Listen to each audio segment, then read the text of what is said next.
So, I had just come back from buying groceries, and on my long walk through the pedway system, went to Tim Hortons and got a donut. I had eaten it in one of the buildings that had a that has a cafeteria, and this poor, what looked like to be homeless, old black man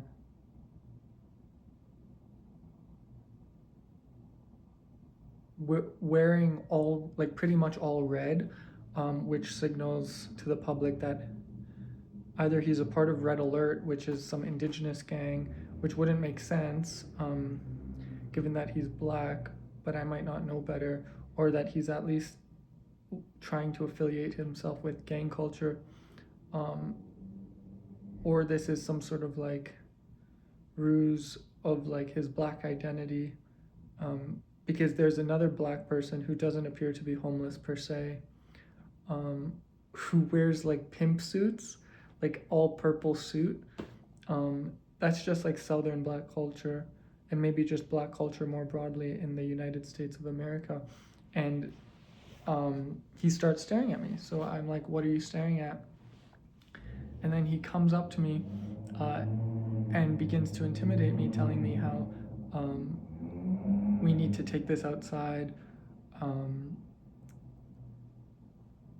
and I like tell him like we can do this right here. And of course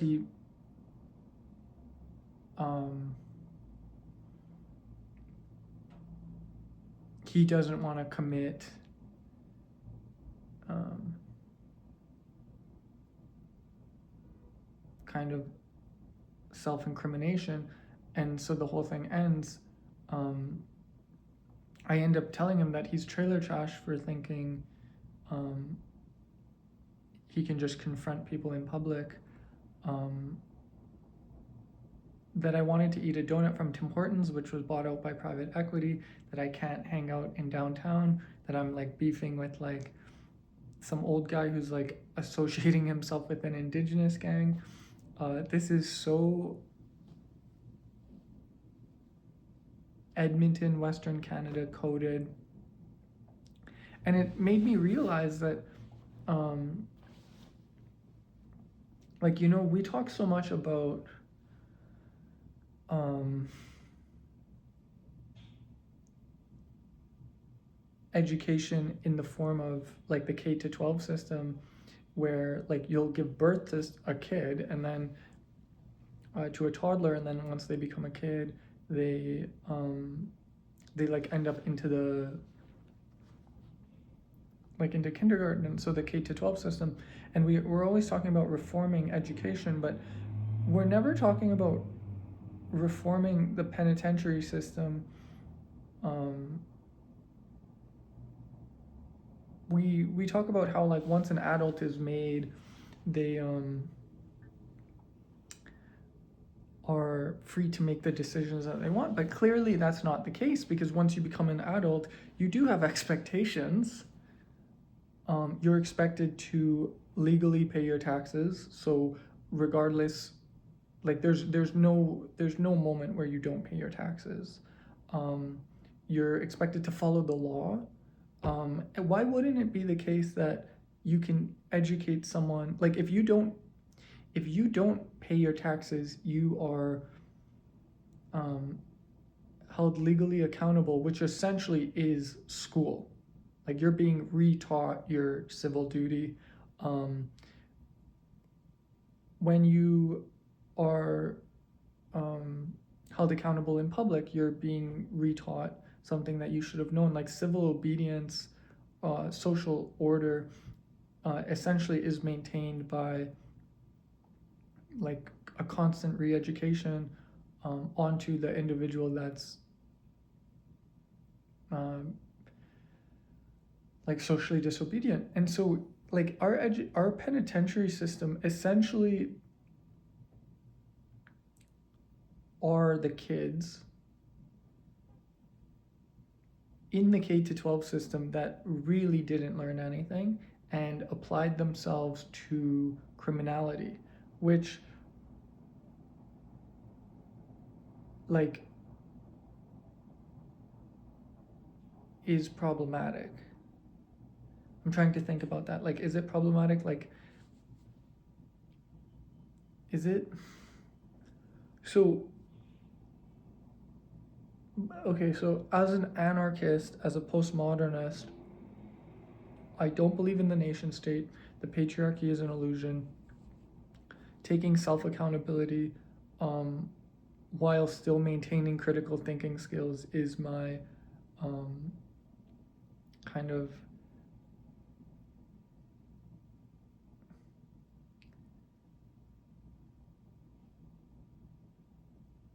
is what I tell people to do. Wow, is it bright? Oh my god. And so, like, yeah, reform the K to 12 education system, reform university, I get it. But at the same time, these are all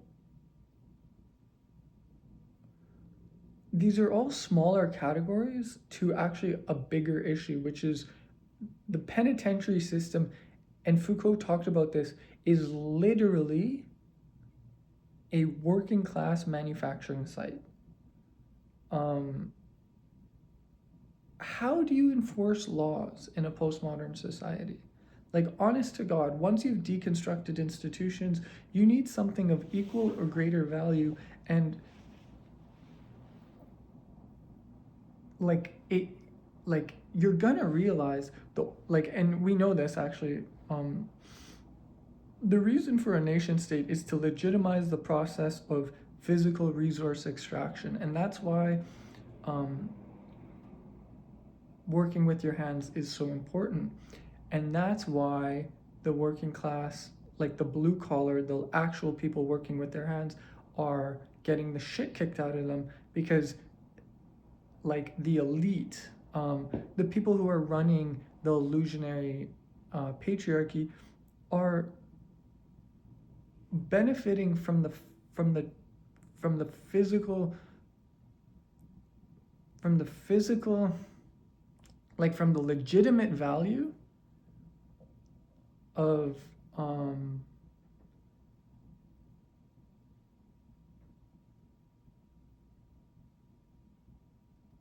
the legitimate value of value extraction. It's like it's the most legitimate way to make money. If you have something physical and you begin to trade it, it's going to be the most recession proof up until a point, but like just generally speaking, foundationally across a society, you want to be trading goods, literal goods, not necessarily technology or like it's very difficult to quantify like brand value, for example, but it's not difficult to quantify owning the manufacturing sites that brand owns. And so you're literally manufacturing the working class in the penitentiary system. If you want to get straight to the point of male psychology, like in a postmodern context where the focus is deconstruction, you're literally going to deconstruct the man into a thing that manufactures magic. Violence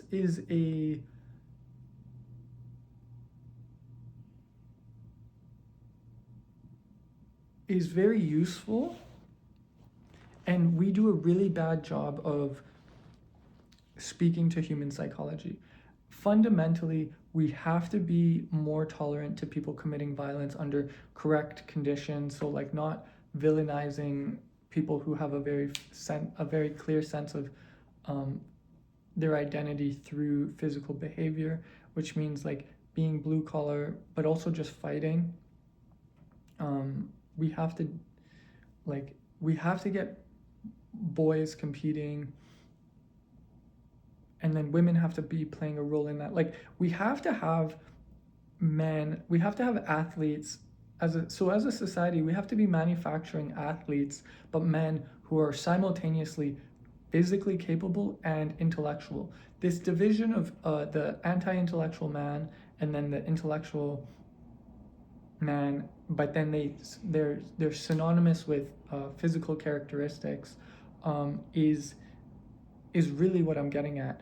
We have to be able to simultaneously feed um, the like unconscious psychological self, so like that aspect of the individual, but then also their ability to be logically inquisitive, because some people's self-identity might actually be primarily based on their sense of I, their identity might be based primarily on their ability to logically inquire, but you can't logically inquire if you're like constantly getting,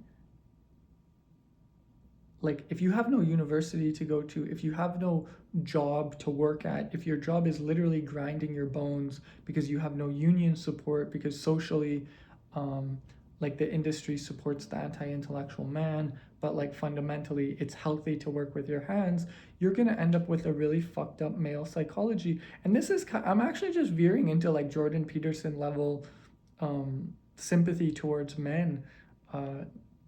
Like I'm feeling it. And so what we have to do, if we're going to talk about deconstructing institutions from the inside out, which is actually like not from the outside in, which is what the fucking liberals in university are doing. They're like literally policing. Like, I wouldn't be safe at the University of Alberta. I'm pro-Israel, for one. That would get me kicked out of the English department immediately. You have to create a system of accountability, but from the inside out. And like, I see a psychologist, I practice Ashtanga yoga, I'm already an anarchist. I use my privilege with the self rationality that other people's opinions matter. I don't get to just do what I want, and like allow society to pick up my excrement. Like, literally, I don't get to just fuck around and then never find out. I do find out all the time. I do want to find out all the time. And so,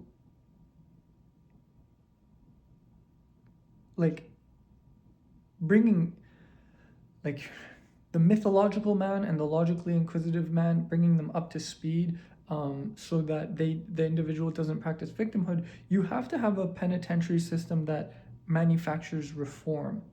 But how would you do that? You need to get the prisoners to be seeing psychologists, to be practicing Ashtanga yoga, educate them in anarchism, like give them a fucking liberal arts education, but then also teach them about semen retention.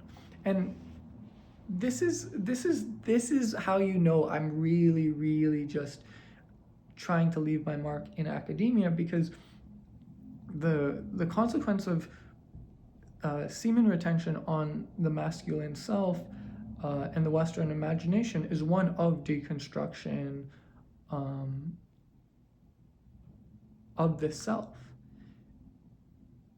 We talk about deconstructing institutions, but what we're doing is deconstructing them from the outside in. You need to have, like, and then that's the thing about the liberal arts and postmodernism, is like, you need the individual who's the victim of the act to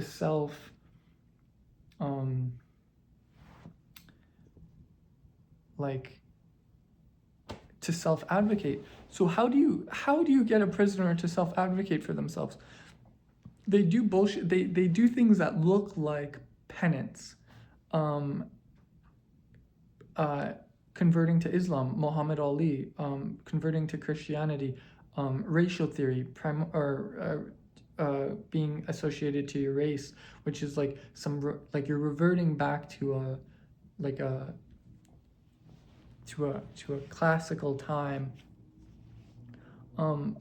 You could get rid of all of that if you just started teaching people psychology, like that's the postmodern fractured self. Ashtanga, that's essentially the postmodern fracture itself, and semen retention, so that they can transform from the inside out while serving their sentence, to the point that when they leave the system, they enter into